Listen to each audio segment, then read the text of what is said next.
te consolar, nas minhas promessas vou te acreditar. Os sonhos de Deus são maiores que os teus, por isso vale a pena acreditar. O dia está chegando, eu vou te renovar, na minha presença tu vais prosperar. Amém, Senhor. Aleluia. Nós te louvamos, Senhor, nesse dia, porque sabemos, ó Pai, que a única forma de nós prosperarmos é em Ti. A prosperidade verdadeira é te conhecer. A prosperidade verdadeira, a alegria verdadeira é permanecer em Ti. A prosperidade verdadeira é ter o nosso nome escrito no livro da vida.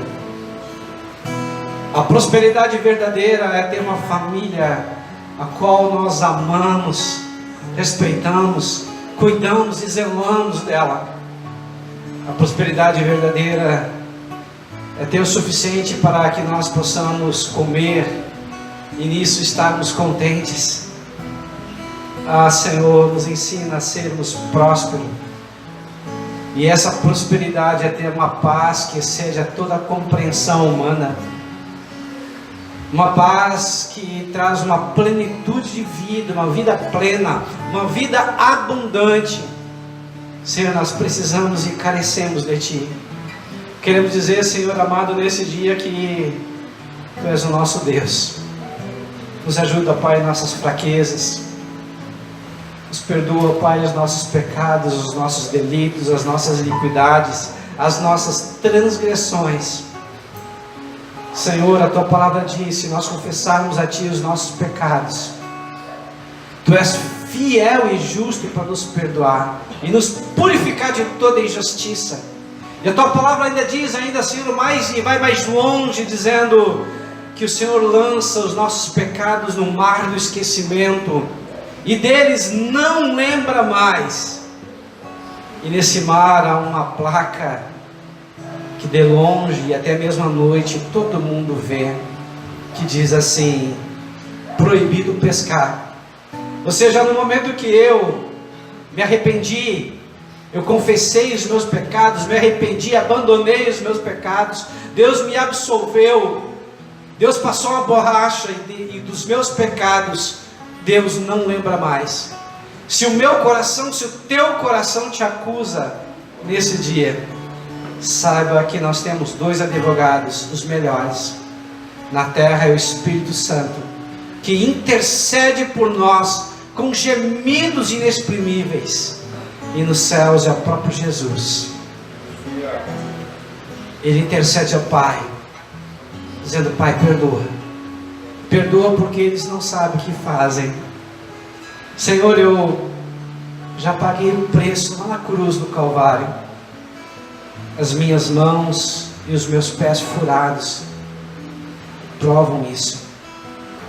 Senhor, nós colocamos tudo em Tuas mãos e dizemos, ó Pai, que Te queremos. Nos perdoa, ó Pai, se porventura nós não estávamos totalmente presentes nessa adoração. É um pecado, ó Pai, não estar presente de corpo, alma e espírito presente. Nos perdoa. Retira agora, Pai, toda e qualquer distração e nos ajuda, Pai, em nossas fraquezas, pelo poder do nome de Jesus. Amém e amém. Amém, queridos. Louvado seja o nome do Senhor. Eu tenho muita alegria de estar aqui na casa de Deus. Um dia, queridos, nós vamos estar diante do grande trono branco de Deus. E esse dia vai ser um dia maravilhoso. A Bíblia diz que vai ser um dia de muita alegria para muitos, mas vai ser um dia de muita tristeza e lamentação para outros tantos. Eu espero que hoje você consiga se concentrar somente em Deus. Amém? Quero ler uma palavra, e ainda em pé, Todos aqueles que puderem ficar em pé, fiquem. Os que não puderem, têm seus motivos. Vamos abrir em Mateus capítulo 24.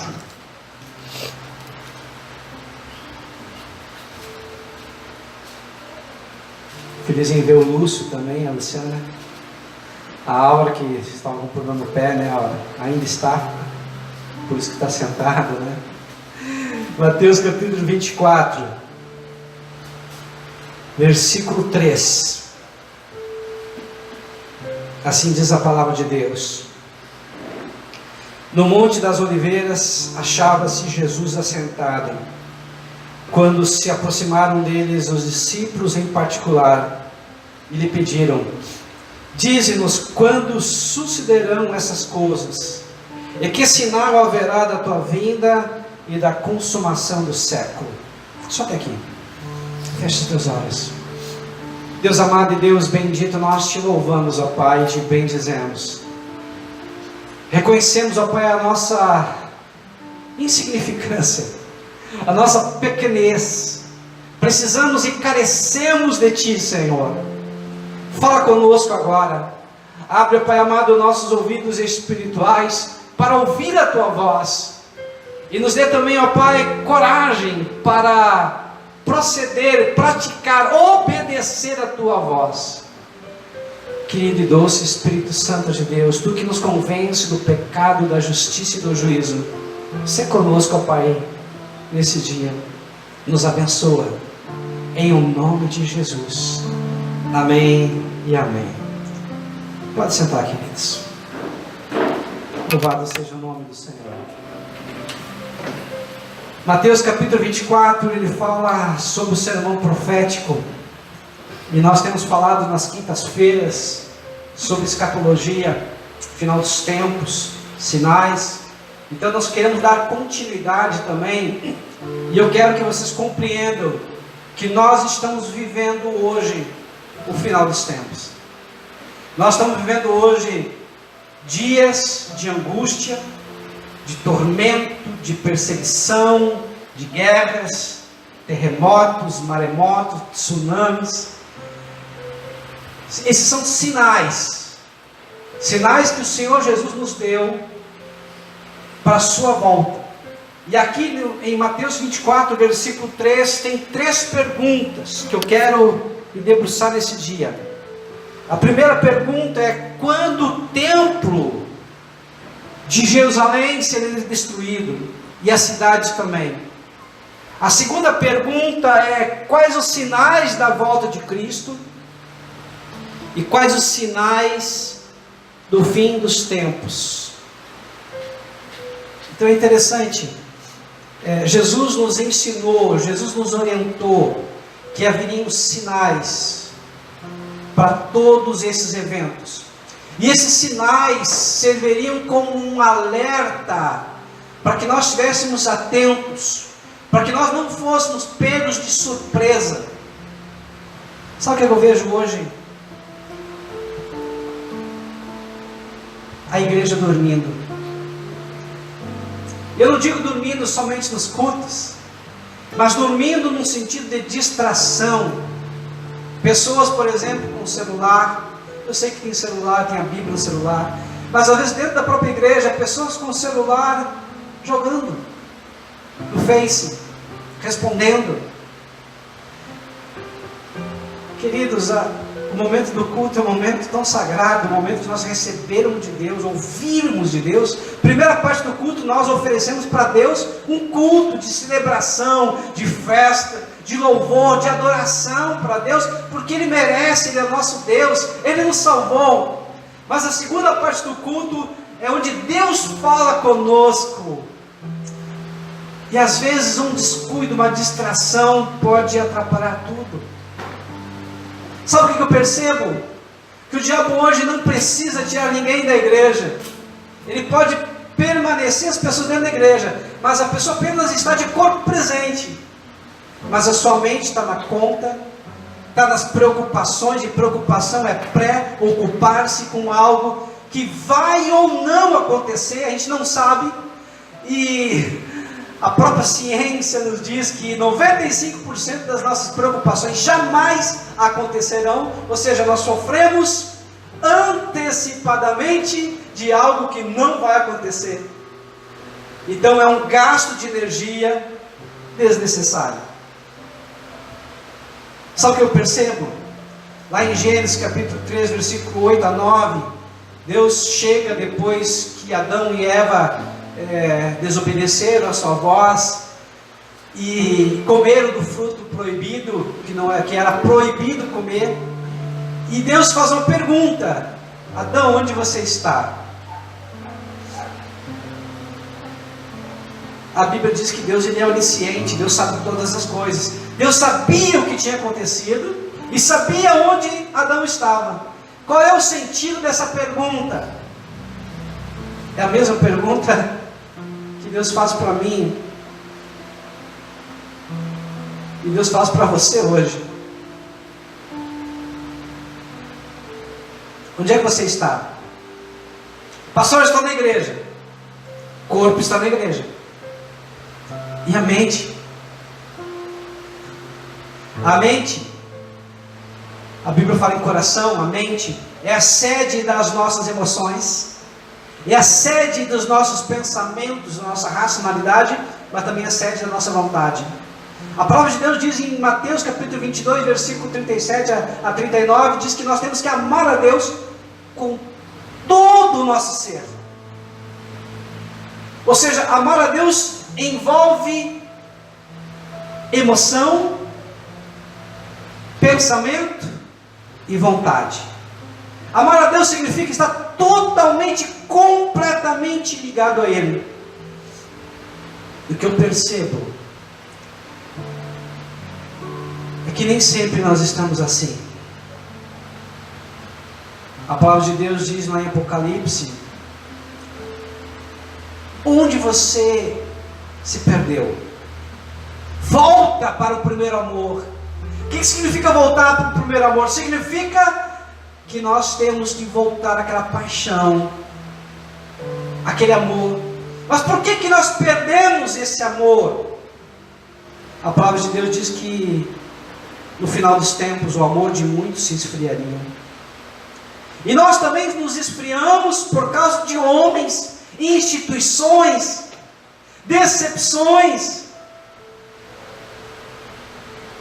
A igreja de Deus não é perfeita, porque a igreja é feita de pessoas imperfeitas, que adoram Deus perfeito. Esse sim é perfeito, esse não nos abandona, esse não rejeita, esse não julga, embora que o julgamento dele é perfeito.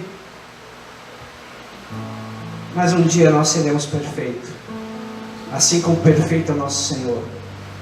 Então, queridos, hoje eu quero convidar vocês a estarem completamente atentos a tudo que Deus vai falar nesse dia, porque isso é importante.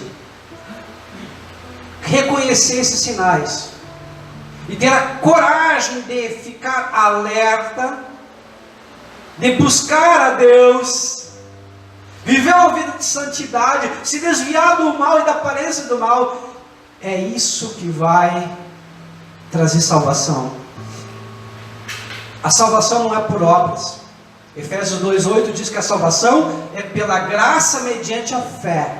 Mas versículo 9 diz, Efésios 2,9, que as nossas obras, nós faremos obras, porque nós somos salvos. Então quero te convidar hoje a você estar atento, completamente atento àquilo que Deus vai falar hoje. Porque o que nós estamos falando envolve o teu dia hoje, a tua prosperidade hoje, mas principalmente a tua vida futura. É você entender e compreender que de duas uma: ou você vai ao encontro de Deus, ou seja, você vai morrer, e a morte é a maior certeza que nós temos depois que a gente nasce, ou em algum momento, e você vai entender esses sinais, o Senhor Jesus vai voltar. E quando o Senhor voltar, você tem que estar preparado para subir com Ele. Eu te convido então hoje, coloca para Deus toda a tua aflição, tua angústia, decepções.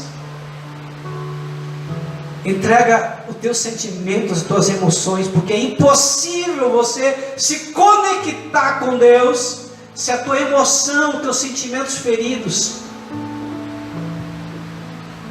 isso atrapalha, impede a tua comunhão com o Altíssimo. Peça perdão para Deus, libera perdão para as pessoas, mas diga: Senhor, eu preciso de Ti, eu não sei viver sem Ti, eu careço da Tua presença, eu careço dessa comunhão. Amém? Glória a Deus. Então, queridos, nós temos que entender, primeiramente, que Jesus, ele foi rejeitado. Jesus foi rejeitado pelo seu próprio povo, o povo de Israel. E essa rejeição se dá através de 3 parábolas. A primeira parábola é a parábola dos 2 filhos, Mateus 21, 28 a 32. Aqui, o povo de Israel está rejeitando ao Pai, porque foi Deus o Pai que enviou os seus servos, os profetas. Alguns apedrejaram, alguns mataram, açoitaram, perseguiram. Ou seja, a rejeição começou com o Pai, rejeitando aqueles que o Pai tinha enviado. Depois, Jesus conta uma segunda parábola, que é a parábola das bodas, Mateus capítulo 22, versículo 1 ao 14. Aqui os judeus rejeitam o filho. Não bastasse ter rejeitado o pai, agora estão rejeitando o filho. O filho, que é Jesus, ele chora por Jerusalém quando está chegando na última semana, que é a semana da Páscoa, onde ele ia ser morto. Ele chora por Jerusalém, dizendo: Jerusalém, Jerusalém, eu quis como uma galinha que ia se ajuntar a ti. Ou seja, o que ele está dizendo? Jerusalém, eu queria te colocar embaixo das minhas asas, eu queria te cuidar, eu queria te proteger. Eu vim com uma boa intenção, e essa intenção era que você me reconhecesse como teu Salvador, e a partir dali nós poderíamos reinar. E por causa da rejeição ao Filho, os israelitas, os judeus, foram rejeitados também de uma forma temporária, que nós podemos ver em Romanos capítulo 11. Então, primeiro rejeitaram o Pai. Mateus 21, 28 a 32. Depois rejeitaram o Filho, em Mateus 21, 33 a 46. E por fim, Mateus 22, 1 a 14, rejeitaram o Espírito Santo de Deus. Então olha só, primeiro rejeitaram o Pai, depois rejeitaram Jesus, o Filho, e por fim rejeitaram o Espírito Santo. Eles não quiseram. E a rejeição do povo de Israel abriu a possibilidade para que um novo povo agora pudesse também ser povo de Deus, porque a princípio Jesus veio para os judeus, a salvação vem dos judeus. Então essa rejeição do povo de Deus abriu uma porta para mim e para você sermos aceitos agora como povo de Deus, descendência de Deus, através do pai Abraão, o pai da fé. Graças a Deus hoje que nós entendemos esse mistério, que até então era oculto. Amém? Estão entendendo por enquanto até aqui? Jesus está falando com o povo judeu e disse que o templo e a cidade seria destruída. Está lá em Mateus capítulo 23, Versículo 36 diz assim: é verdade vos digo que todas essas coisas hão de vir sobre a presente geração.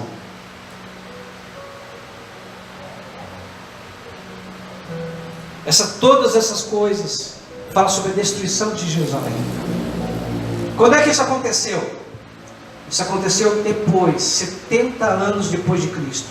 General Tito, general romano, sitiou Jerusalém, e todos aqueles que estavam dentro de Jerusalém foram mortos à espada.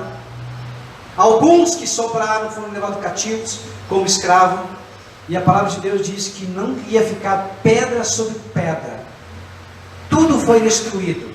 Algo interessante, porque falaram para os soldados romanos que entre as pedras, que eram pedras monumentais pesadas, havia ouro. Então eles pegaram e destruíram pedra sobre pedra para poder pilhar, roubar, saquear o templo que tinha ouro. Por isso que Jesus chorou. A Bíblia diz que Jesus ele foi recebido em Jerusalém como rei. E o povo aclamava ele, hosana nas alturas, bendito que vem em nome do Senhor. Depois disso ele voltou novamente para Betânia, que ficava próximo a Jerusalém.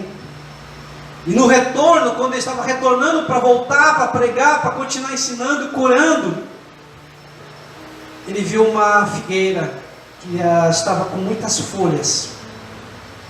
E essa figueira estava com muitas folhas, não tinha frutos. E Jesus, chegando na figueira, porque não tinha frutos, Jesus pegou e amaldiçoou a figueira. E a Bíblia diz que naquele momento a figueira ficou seca. Pastor, é meio esquisito isso, né? Jesus veio para salvar, Jesus não julgava. Parece que é um outro Jesus nesse momento, sim. Mas o contexto dessa maldição de Jesus em relação à figueira é porque ele queria já nos mostrar, porque a figueira representa o Estado de Israel, a figueira representava o estado em que a nação se encontrava. Frondosa, bonita, aparentemente bela, mas não tinha frutos. Uma coisa interessante, eles se preocupavam tanto com o exterior, os religiosos, se preocupavam tanto com a aparência, se preocupavam tanto com a reputação, ou seja, qual é a imagem que os outros tinham deles. E aí Jesus dá alguns sinais. Vocês são como um prato, vocês são como um copo sujo por dentro. Por fora aparentemente bonito, mas por dentro estão sujo. Vocês são como um túmulo caiado. O que é um túmulo caiado? Era uma construção de pedra, que era aberto, incrustado na rocha, e lá fazia um túmulo, que servia para colocar o cadáver, depois de morto. Então, para que ninguém pudesse ficar impuro, cerimonialmente impuro, porque não podia tocar naquela pedra, onde tinha um morto, a base da pedra, que era redonda, onde cobria e tapava a porta do sepulcro, era pintada de branco. Então essa pintura de branco representava que havia um morto naquele lugar. Só que a pintura de branco, que representa pureza, na verdade por fora era puro, mas por dentro é imundo. Então, nesses três exemplos, Jesus estava dizendo: olha, a religião de vocês são hipócritas. E a palavra hipócrita significa aquele que usa uma máscara, aquele que faz encenação. É um artista, na verdade. Porque você se preocupa com a aparência, mas o coração de vocês está longe de mim. Vocês tinham que se preocupar com o coração. O que seria se preocupar com o coração? Não com a reputação, mas com o caráter, com os pensamentos, com os sentimentos, com as emoções. Você deveria preocupar com aquilo que eu vejo, porque o homem vê o exterior, mas Deus vê o coração. E essa advertência de Jesus serve para nós hoje, queridos. Quantas e quantas pessoas aparentemente olham e são vistas como alguém religioso, religiosa, boa. Mas quem é bom perante Deus? Ninguém. A Bíblia diz que todos nós somos maus. Todos nós somos pecadores e dependemos do Senhor. As nossas justiças, diz Isaías, são como trapos de imundícia. O que é um trapo de imundícia? É aquele pano usado quando a mulher estava menstruada. É aquele pano sujo. Ou seja, não tem valor nenhum perante Deus. A nossa melhor justiça não vale nada para Deus. Ou seja, quando Deus olha para nós, diretamente para nós, o que Deus vê? Pecado. O que Deus vê? Condenação. Por isso que Jesus veio. Agora, quando Deus olha para nós, Ele não olha mais diretamente para nós, Ele olha através de Jesus. Sabe o que Ele vê agora? Um homem, uma mulher limpa, absolvida. Não há mais condenação. Romanos 8:1. Portanto, nenhuma condenação há para aqueles que estão em Cristo Jesus. Se eu estou em Cristo, eu não tenho mais nenhuma condenação. Deus perdoa todos os meus pecados. O diabo não tem poder para acusar mais nada sobre mim. Eu posso agora entrar na presença de Deus.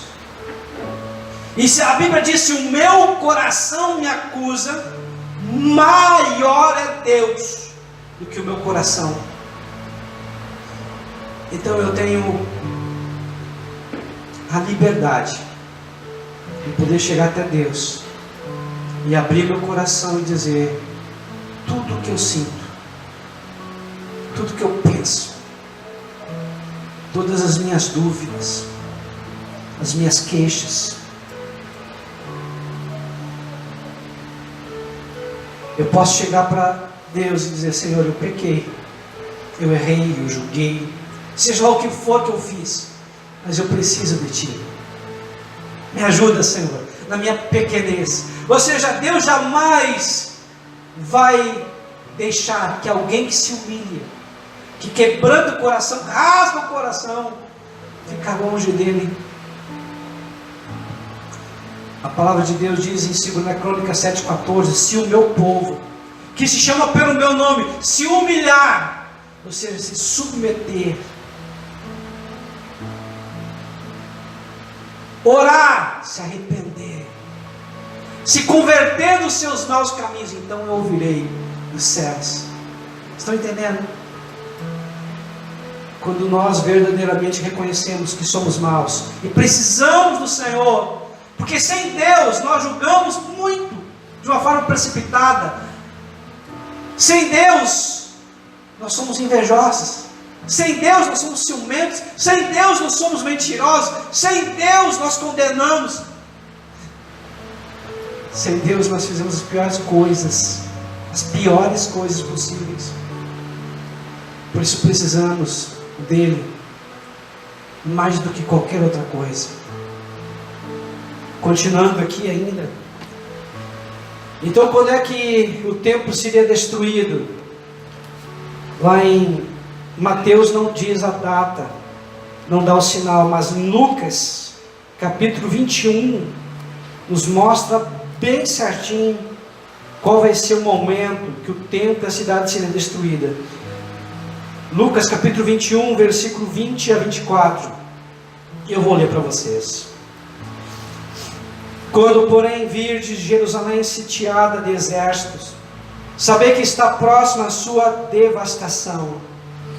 Então os que estiverem na Judéia fujam para os montes, os que se encontram dentro da cidade, retirem-se, e os que estiverem nos campos não entrem nela, porque nesses dias são de vingança, para cumprir tudo o que está escrito. Ai das que estiverem grávidas e das que amamentarem naquele dia, porque haverá grande aflição na terra e ira contra esse povo, cairão ao fio da espada e serão levados cativos para todas as nações, e até que os tempos dos gentios se completem, Jerusalém será pisada por eles. Aqui, queridos, Jesus estava dizendo: vai chegar um momento que a nossa cidade de Jerusalém vai estar sitiada, vai estar envolvida por um grande exército. Na verdade, a gente sabe que foi o exército romano. O general Tito pegou e devastou aquela cidade. Mas ele diz algo interessante. Eu vou ler novamente no versículo 24: cairão ao fio de espada e serão levados cativos para todas as nações, e até, olha só, até que o tempo dos gentios se completem, Jerusalém será pisada por eles. O que isso significa? Nós temos umas semanas proféticas, que a Bíblia diz 70 semanas. Em Daniel capítulo 9, versículo 24 a 27, nos fala sobre essas, 24 a 27, fala sobre essas semanas. As primeiras 69 semanas já se completaram, que foi da ordem de reconstrução de Jerusalém, depois que Jerusalém e os habitantes de Jerusalém de Judá foram cativos, levados para a Babilônia, até que veio Jesus. Entrou na cidade, montado num jumentinho, e foi reconhecido como rei. Depois morreu, ressuscitou. E a partir disso, a igreja foi inaugurada, lá em Atos capítulo 2, no Pentecoste, onde as pessoas foram cheias do Espírito Santo. A partir dali, então começa a contar um outro tempo, que não é agora o tempo de Israel, é o tempo dos gentios, também chamado tempo da igreja. E nós vivemos agora esse tempo. Pastor, eu entendi, a Bíblia diz em 70 semanas, certo? Certo. O Senhor falou que tem 69 semanas que se cumpriram até a morte e ressurreição de Cristo, certo? Certo. E que a partir desse tempo até hoje é chamado de tempo dos gentios, que é o tempo ou a era da igreja, certo? Certo. Mas quando vai se completar 70 semanas? Essa última semana profética, ou a semana de anos, que é 7 anos, vai se completar, e nós vamos ver a partir de agora, no final dos tempos. Quais os sinais da volta de Cristo? Quais os sinais do fim dos tempos? Vai chegar um momento, queridos, que a igreja, eu e você, nós vamos ser arrebatados, raptados, retirados dessa terra. Talvez você já tenha visto um filme deixado para trás, ou outro filme apocalíptico. Vai acontecer muitos acidentes, porque pessoas, a Bíblia diz, um vai ser levado, o outro vai ser deixado. Talvez na mesma cama, um é levado e o outro deixado. De repente no carro, um vai ser levado, o outro deixado. De repente trabalhando, um vai ser deixado e o outro levado. O que significa isso? Esse momento do arrebatamento, que a igreja vai ser levada. Em 1 Tessalonicenses capítulo 4, versículo 17, fala sobre o arrebatamento. 1 Coríntios capítulo 15, versículo 51 em diante, diz: é como um piscar de olhos, algo muito rápido. Aqui os mortos serão ressuscitados e os vivos serão transformados muito rápido. Esse momento do arrebatamento vai ser um momento muito bonito e muito triste. Esse tempo atrás eu olhei um filme. Esse filme mostrava a igreja sendo arrebatada, levada, e o pastor dessa igreja ficou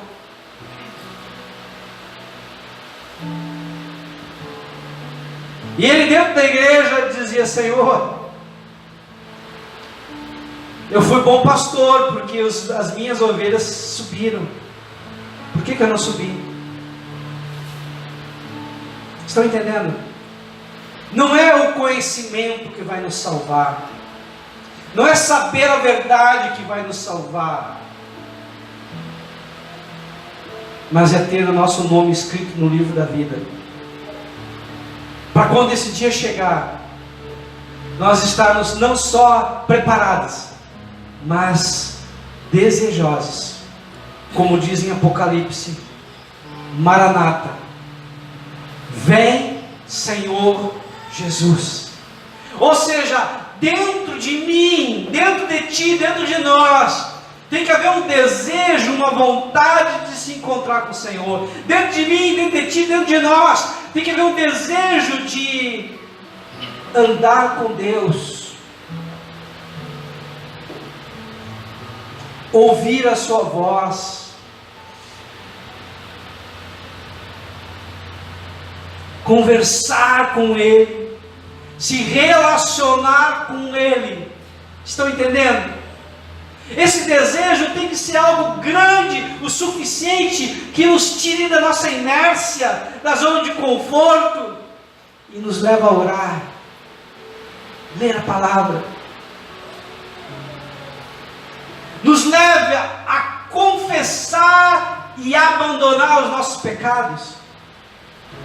E aqueles pecados que nós não conseguimos, porque tem pecados difíceis, estão tão incrustados dentro de nós, tão complicado de abandonar, nós temos que pedir misericórdia para Deus, força para Ele.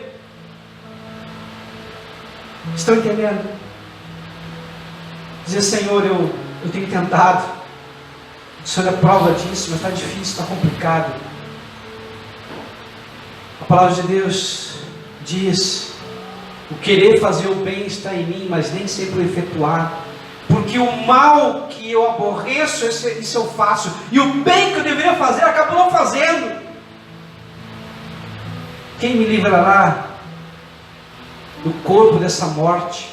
Paulo está dizendo assim: olha, eu estou acompanhado com o meu pecado. É como se fosse uma pessoa que cometeu um crime, e o Império Romano fazia muito disso. E ele botava, por exemplo, alguém pegou e matou alguém de uma forma injusta.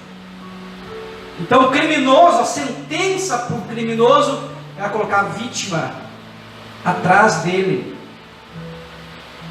Ele ia caminhar e a vítima estaria atrás dele, grudada, amarrada a ele. Ia chegar um momento que os bichos começam a comer o cadáver e ele seria comido vivo. Era uma das piores mortes da época. É isso que Paulo está dizendo: olha, quem me livrará desse pecado? Quem me livrará desse julgamento?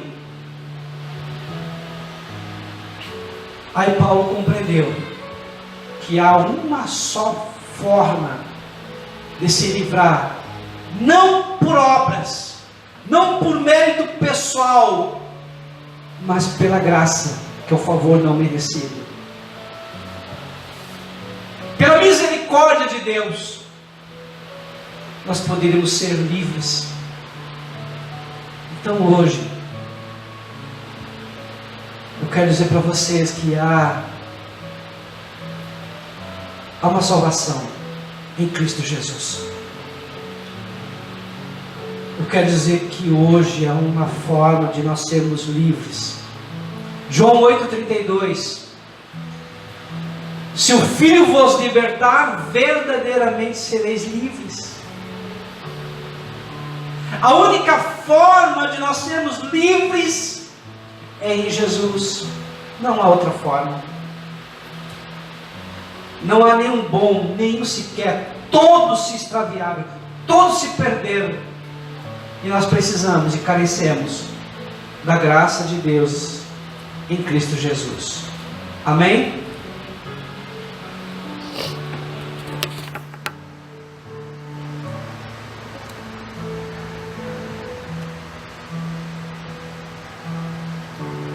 Então o que vai acontecer? A igreja vai ser arrebatada.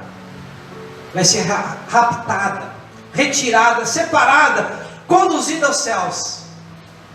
E vai aparecer um governante habilidoso, político, que vai convencer a humanidade que ele é o único que vai poder trazer paz ao mundo que está em guerra, em perturbação, em insegurança.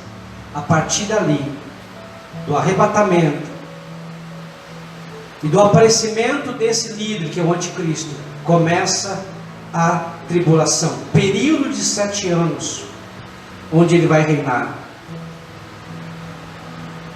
Mas a palavra de Deus diz, em 1 Tessalonicenses, capítulo 5, que para Jesus voltar, primeiro deveria se manifestar o filho da perdição, que é o anticristo. E para esse líder mundial aparecer, deveria ser retirado aquilo que o detém. Quem é que detém o anticristo? A igreja. Por quê? Porque a igreja representa hoje o período dos gentios. A igreja representa hoje o povo de Deus. No momento que a igreja for levada, nada mais vai deter o anticristo de aparecer o anticristo e começar a reinar e começar a liderar. Ele vai fazer um tratado, um contrato junto com Israel para proteger Israel. Ele vai ser um líder de 10 nações ou 10 federações, nós não sabemos, mas ele vai ser um líder poderoso, com grande influência. E a palavra de Deus diz que no meio dos 7 anos, ou seja, em 3 anos e meio, ele vai romper esse tratado. A palavra de Deus diz em Daniel 9:27 que ele vai colocar uma imagem, e vai ser a sua própria imagem, dentro do templo. Ou seja, o templo de Israel vai ter que ser construído novamente. Mas pastor, como o templo vai ser construído novamente se o lugar do templo hoje tem uma mesquita? Seria uma guerra com os árabes. Segundo os estudiosos, o lugar exato do templo não é o mesmo lugar, é mais para a direita. Olhando do Monte das Oliveiras para frente, é mais para a direita. Ou seja, vai poder coexistir o templo de Salomão novamente com essa mesquita. E uma coisa interessante, o templo de Salomão foi construído em torno de 950 anos antes de Cristo. Depois eles foram levados em 605 anos antes de Cristo para a Babilônia.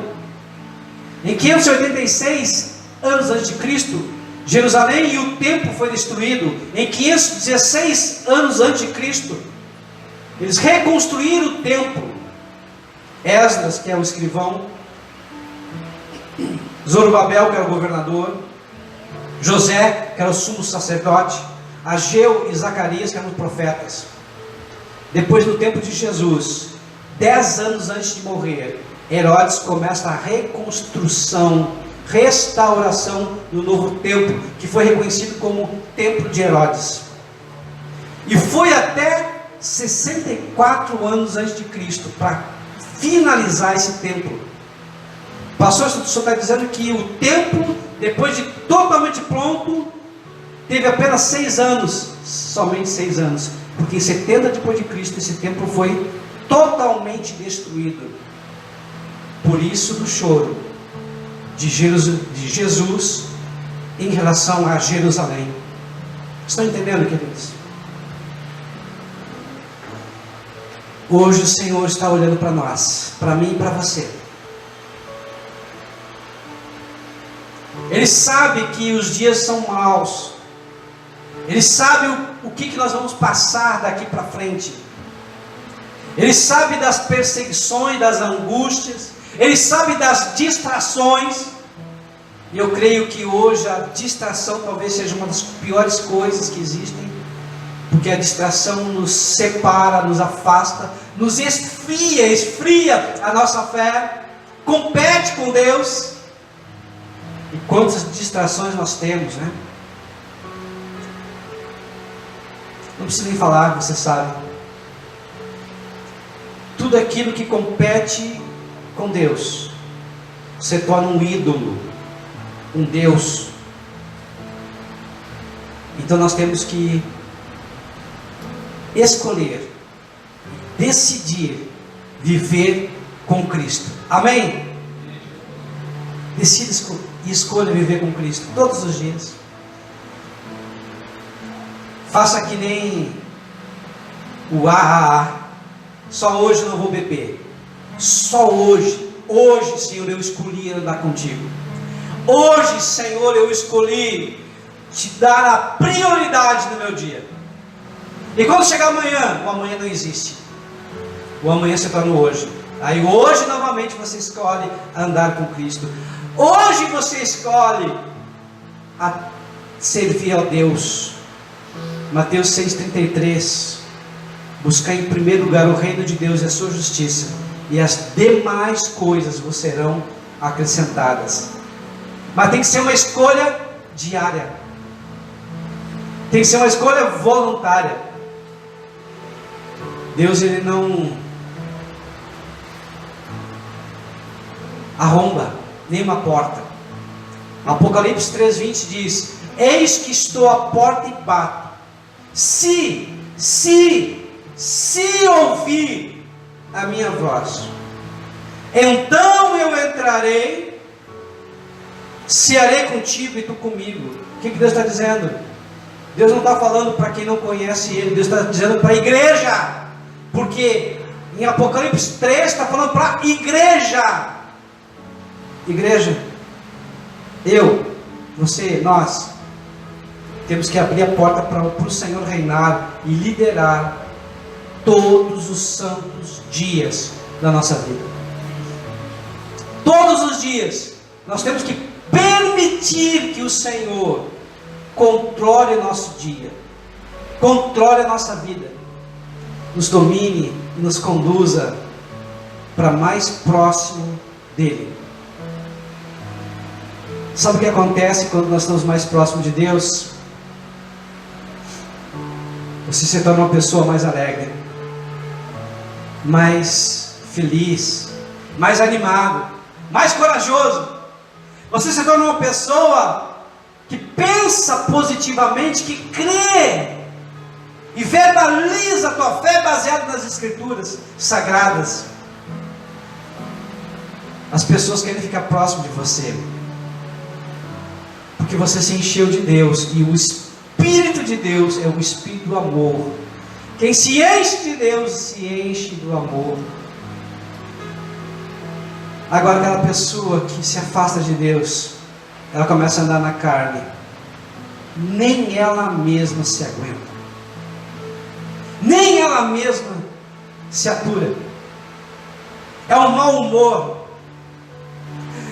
Parece que vivem sempre em TPM. Não estou falando só de mulher, homens também vivem assim.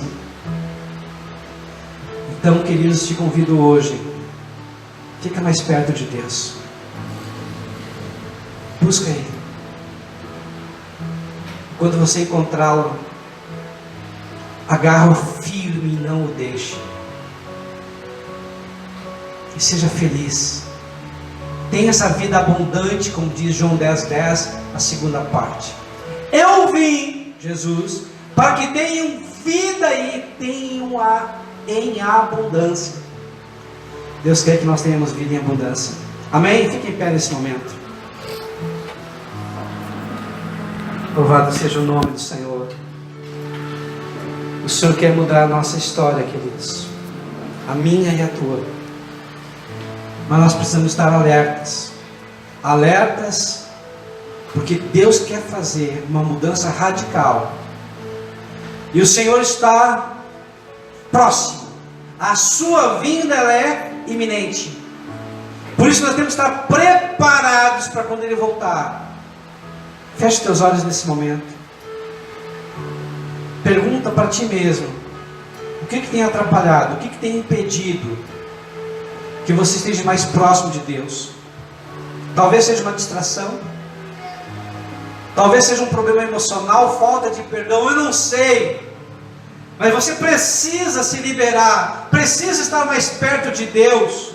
Quem sabe você precisa se comprometer, se responsabilizar consigo mesmo e com Deus, de estar mais perto dEle. Quem sabe você tem que renovar a tua aliança, que um dia você fez com Deus, mas que por algum motivo você quebrou. Peça perdão para Ele.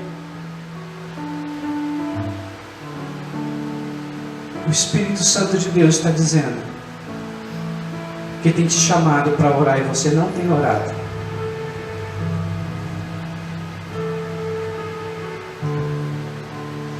O Senhor está dizendo que você não tem buscado como deveria.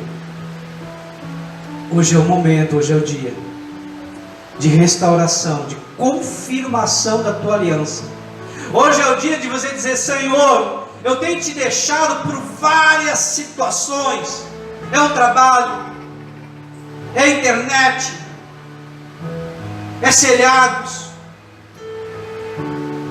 Mas agora, Pai amado, eu quero te dizer que eu quero mais de Ti. Preciso mais de Ti. Me ajuda, Senhor, na minha fraqueza. Me ajuda, Senhor amado, a ser comprometido contigo. Me ajuda, Senhor, a ter uma vida próxima do Senhor.